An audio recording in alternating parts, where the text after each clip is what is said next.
when I was in college, there was one very influential show that I saw early on, Primitivism in Modern Art. And it impacted me very strongly because that early primitive work had just a real truthfulness and a soulfulness. The work really spoke beyond the surface. The resonance and the vitality within the work left a big imprint on me.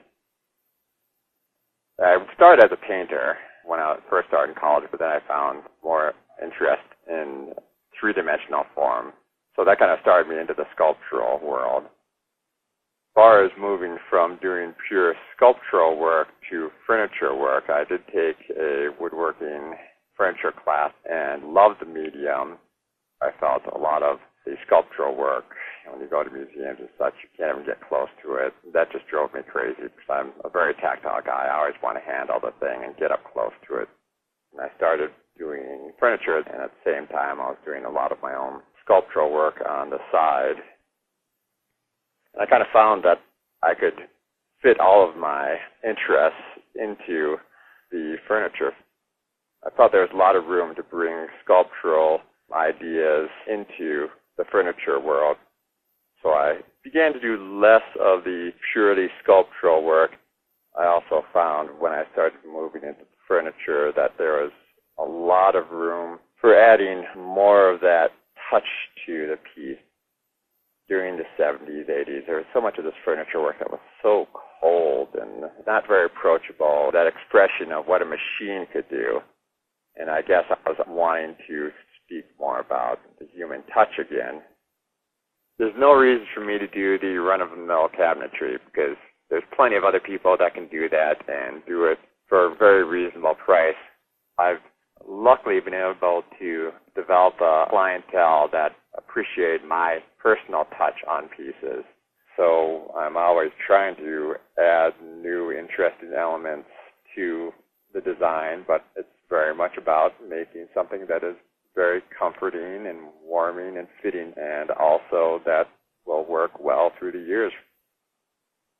When we moved to New Mexico 20 years ago, we had a dream of building our own home.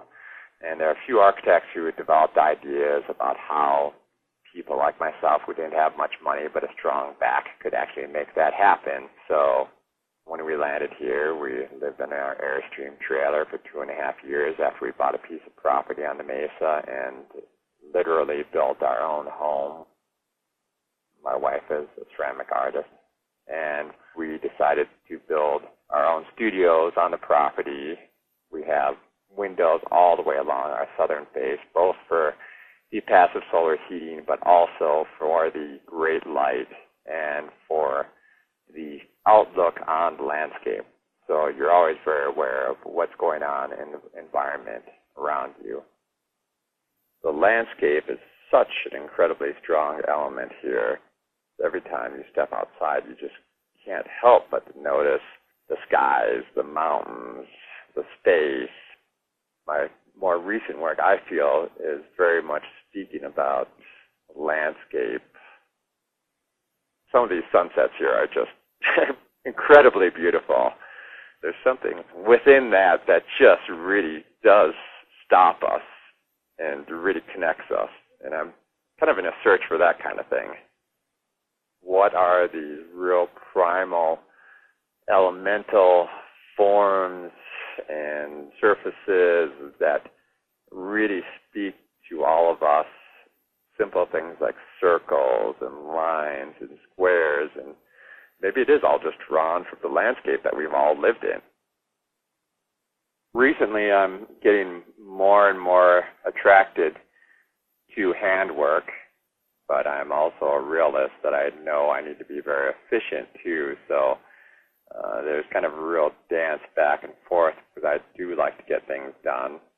I am fairly impatient, so efficiency is always important to me. So there's times that I want to get on the machine to get it done quick, and then there's other times you do need to slow down and be very sensitive and soft with the material. I guess what I like best is just being in my shop and getting to do what I want to do. And that mood can change from day to day. So one day might be steam bending and carving, another day I may have to break out the power planers and make a lot of noise and throw a lot of dust. Mostly I just like executing my ideas and seeing how they transfer from what's in my mind to reality. Hey YouTube, if you liked that video, click the thumbs up button. If you really like that video, click subscribe. And if you really, really like that video, head on over to finewoodworking.com, where you're going to get over 40 years of the world's best woodworking tips, tricks, and projects. Finewoodworking.com members get full access to the website. That's over 50 of our long-form video workshop series and hundreds of articles from the pages of Fine Woodworking magazine. Head on over and check it out today.